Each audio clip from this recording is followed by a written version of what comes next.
translation has played a pivotal role in bringing Korean literature to the world.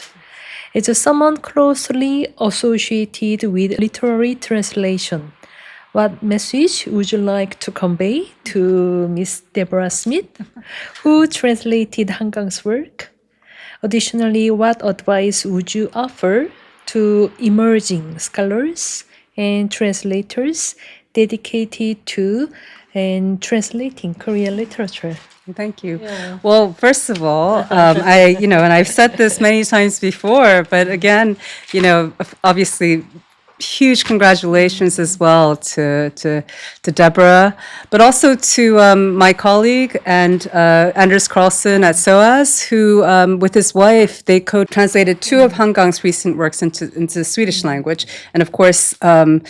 I think one of the criteria for to be nominated for the Nobel Prize, I don't know if they've changed it, but it used to be at least, that the works have to be translated into Swedish language. So, yes. 4 to 6. Right. Yes, that's right. But obviously to Deborah, because, with The Vegetarian and even afterwards with Human Acts and subsequent works, huge congratulations as well as a translator. Her role, obviously, as a translator has been pivotal, as I mentioned, along with the time of the London Book Fair. That was just an exciting period. I remember it was like a golden age, and she, along with her my other PhD and master's students at the time, we were all very just excited and became involved with events and things. And as ever, I've always been proud and continue to be proud of Deborah, always. And she's, I think she has extraordinary talent, very, very strong literary sensibilities. And some of you may already know, so, because she studied English literature at Cambridge University, avid reader, she self-studied Korean enough so that she had wanted to translate Korean literature, study Korean literature. And at the time, we used to have a separate degree. We have the MA Korean Studies at SOAS, but we also used to offer an MA in Korean literature. We no longer do, unfortunately. But for that one, you have to have advanced language. So she told me, she said, I've self-studied. So it was extraordinary because this was someone who, didn't know Korean. She self-studied and actually applied for the MA Korean Studies, which doesn't require Korean, language. It's more like area studies. So, but you can study language alongside it. But she self-studied enough so that she actually was placed at intermediate level when she came to us. So that was quite, so I think in a lot of the, people have asked, but in a lot of the BBC or other journals, they say that she just self-studied, period. I said, yes, she did. That's how she started. But she did come and study at SOAS, by the way. So she was studying intermediate Korean, but she took also, classes literature and then later translation. There was a module called Readings in Korean Literature, which she did when she was doing her PhD. She studied. So just a really gifted linguist, but also, first and foremost, in terms of just a gift for writing and strong literary sensibilities, was remarkable. And she also knew the importance of learning the language, Korean language. So in spite of, misunderstandings by some, no, she did study Korean language very diligently, and I think she was very gifted, kind of a language learner, and was just remarkable in the way that, in terms of, there are a lot of kind of question marks around what faithfulness is, and in translation studies, for example, some people tend to think means one thing, but there's not a consensus among translators or translation studies. Some people think faithfulness has to do with linguistic, faithfulness. There's a whole disciplinary field because of this, and there have been lots of prominent, theorists, linguistics, translation studies who have discussed this in relation to sort of. Is faithfulness kind of linguistic accuracy, word for word content, or is it more to do with functional theory? It has to do with the target, language function. And I think literary translation as well, there are yet again very different approaches and views. And, DaeHwa has her own sort of methodology, and I've always very much kind of admired and supported. And when students come to study translation or literature, they expect us to teach. And the first thing I say in class is, you cannot teach translation. And I know there are people out there who would disagree with me, but that's my approach. I say, I cannot teach you how to translate, because each and every one of us, like each and every individual author, is a different writer, is a different type of translator. We have different backgrounds. We have different levels of understandings, knowledge, training, et cetera. Translation classes are not language classes. And the second thing I said, this is not a language class. You already have to come in equipped with, the ability to language it. It's more about talking about the issues surrounding translation. And there are disagreements, and that's okay, because every one of us has our strengths and weaknesses. And also, even if you're a good, wonderful translator for one author and one work, does not mean that you will necessarily be the best translator for a different author or different work. It's like every translator has their own author, kind of a certain kind of, it's a relationship, and it's a certain kind of sensibility. And I remember in the case of DaeHwa, she, in the earlier times, she's one of the most diligent people I have known. And she translated lots of different samples of authors. I think at first she was kind of finding her voice, so to speak, of different authors, and she submitted pieces and things. And Kang was someone that they kind of meshed together, and it worked. And it worked. And then subsequently, there were other authors. I think she also translated DaeHwa. So I think with translators, they find their author who they mesh with. And it doesn't mean to say that it was a fluke for her, because as I said, she worked very hard. But so we've always been very proud of her. And not just DaeHwa, but I think there was a whole coterie of postgraduate students at the time who I've just been blessed having wonderful students. And if I may, I feel like, I think with this, because DaeHwa emailed me a couple days after the news of the of the announcement, and I think around that time there were other students, a coterie, who also went off to publish, to become published translators. And there's people like Sophie Bowman, who's currently at University of Toronto, but she won, I think, prizes in Korea. And she's translated short fiction and poetry. I think her course is there, and was a close friend of DaeHwa's.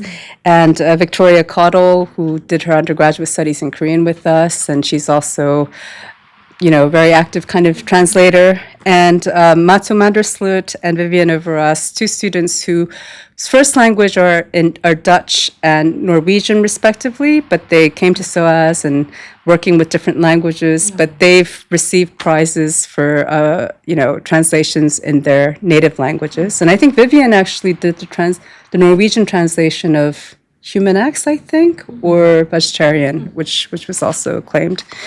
And then Alan Simpson, whose works we're trying to get him to publish, but they were by the works of Kim Hena.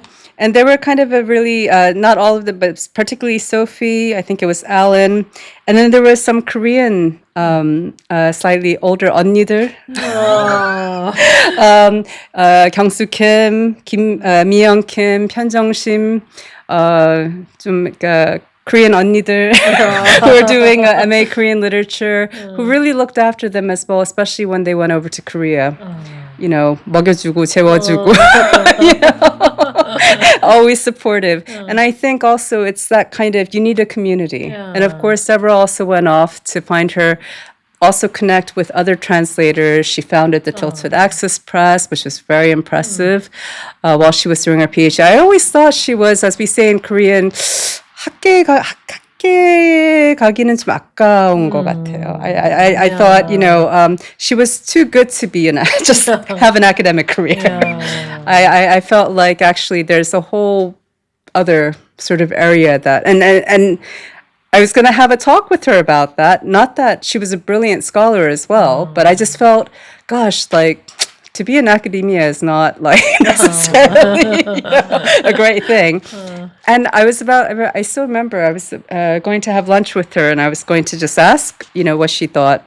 And she said, oh, by the way, I studied for, you have to have a certain certificate if you want to like start a publishing company in the UK. So she took a course from the British Library. She said, so I took this course and I'm thinking of, you know, founding a publisher and I kind of want to go this route. And I was so proud. I was like, oh my goodness, that's amazing. You've already done it. So, you know, she continued in that field and really contributed not only, I mean, obviously for Korean literature, but also just, you know, world literature and translation in general. And although she stepped down from her role in Tilted Access Press, she still, I think, is involved just as kind of an honorary member. But she established that particular publisher's company. It's small but very critically acclaimed, and they've published lots of books from Asia, you know, South Asia, from around the world, contemporary fiction. So what some people might think are obscure, you wouldn't know, but people who have a very good knack, like Deborah, of kind of knowing, as one of her class cohorts say, yeah, she has a very good eye and a very good sense of certain literatures that she feels is really relevant to serious sort of literary fiction readers of the new generation. And she really did have that. So, you know, we've always been very proud of her. And I use the word we because it's not just me, it's like this whole group. And also her other like professors and teachers, you know, at SOAS, but also even her kind of cohort, her family, her kind of literary family. And she's gone on to create her own. So very proud of her, Wow, it is very special friendship. It is more than the special friendship. Very meaningful connection. Absolutely. Yeah, it is person to person and just Korea to UK. Absolutely. And literature, literary to literary, or society or literature to literature. Yes. I think they create a very different kind of stage of Korean culture and also just the literary. And yes. Yeah, just it is very great 언니들. Yes. No, absolutely. And I think, you know, I kind of went on about, or gave you some sort of anecdotes because it kind of connects with one of the questions you asked about what would I say to, you know, is it future translators or young people who maybe, you know, want to. And I always say, because now in recent years, I've gotten, you know, from time to time, I'll get emails from students who contact me because they're interested in doing a PhD in Korean literature. And what's interesting is 20 years ago, occasionally I used to get emails from, you know, prospective candidates who had done, you know, 2 PhDs, 2 MAs, but didn't know Korean language. And back then, they were more interested in Korea for its history, or they had particular interest for Korea. And I would have to convince them, well, no, you need you need to know, you know, the language. Oh, but can I work with translated fiction? in translation fiction at the time was mostly through university presses. So it was like 20th century literature, very socio-politically engaged, and they were wanting to study it from that kind of perspective. And I would say, well, maybe no, you know. And then it was quiet for a while, and then we had some wonderful students. And more recently, I've been getting the same kind of requests of I'd like to do a PhD involving Korean literature. I come from an English literature background, or a comparative literature background.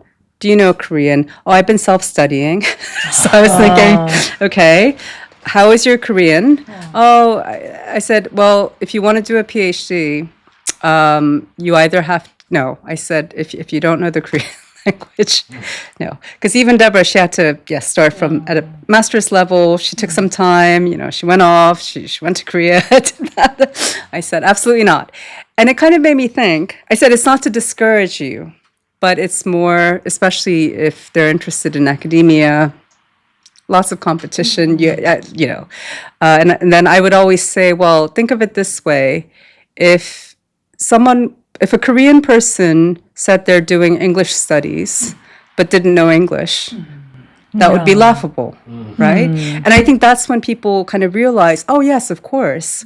But what it made me realize was, and I'm always happy to meet with people, to tell them, not to discourage them, but to tell them it's an investment. You should do this, you should do that. There's some fantastic programs in Korea. You have to invest your time and then come back. I would love to see you, but you need to do that. But then I was getting more and more inquiries like this. And I was like, what is this? And it made me realize, especially with the contemporary fiction that is being translated today, it reads so naturally that readers forget. See? So these young readers forget, like, oh gosh, so it's kind of for a different reason in the way that, people came to me 20 years ago. They looked at it as kind of a study object. It was very much, through looking at literature to study Korean history, politics, socioeconomic situations in the 20th century, et cetera, looking at it as kind of an artifact of sorts.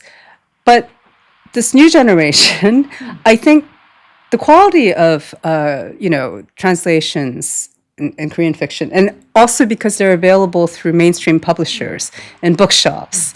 And you mentioned that title with "I Want to Eat Tteokbokki and Die." Yes, like you go to W.H. Smith. I saw that once in an airport, and I thought, "Is that?"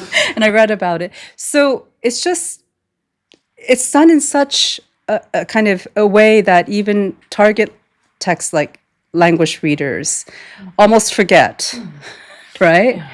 That there is a Korean author, and it was first written in Korean language. I'm sure they didn't forget, but it's because of that. And I think that's extraordinary, and I think it does well. Now, in terms of translators, increasingly we get a lot of students coming in, and they often cite DaeHwa as being like an inspiration, which is wonderful. And I always say, yes, I'll definitely let her know. I think it's great. And there will be people who will say, yes, I'd like to work as a translator. 10 years ago, no, because what if I don't succeed? Or 어떻게 먹고 how am I going to afford to live? But a younger generation, actually, including DaeHwa, money's not, like, as long as they have a roof over their head, as long as they can kind of live, they want, all the students that I've just mentioned, the same mentality. I just want to be able to have a roof over my head, live day to day. This is my passion. Right, and then you have like the other people who DaeHwa, I'll help you, right? So, and I should also mention Brother Anthony of Taizé, who's also a wonderful person in Seoul, who would always also support and help young translators. But anyway, and I would always say to translators or prospective translators, so let me ask you, why do you want to be a translator, literary translator? Sometimes people just want to do it for the success of it, or it's interesting. I said, okay, that's great. And my advice is always, what should I do? How can I prepare? I said, I'm really sorry to say this because people want certain answers. For the question of how do I become a good translator, there's nothing anyone can teach you. Rule number one, you just have to be an avid reader. Like a lot of the successful translators were avid readers who read constantly since childhood. You know, with all my former students, they're good translators because they have strong literary sensibilities. You know, it's not just about the linguistic knowledge. It's really about, you can only learn through kind of also, the books are your best teacher in some ways, you know, like, and practice. You know, don't expect to be perfect. Make mistakes. That was another thing. DaeHwa was really good. Yeah. She came reading some Korean literature class. She audited it as a PhD student. Students who were actually there for credit, they were shy because I would have students read out their translation. People are shy. She would just raise her hand. She would make mistakes, but that's how you learn. You have to put yourself out there. You make mistakes. You say, okay, that's really good. This was an error. You know, right? You can't expect to produce something perfect, you know, first round. So just read lots, write lots, practice. That's like, that's as much as I can say, really. Yeah, and then read a lot and write a lot. Yes. And then There's no shortcut. Yeah, there is no shortcut. No. Yeah.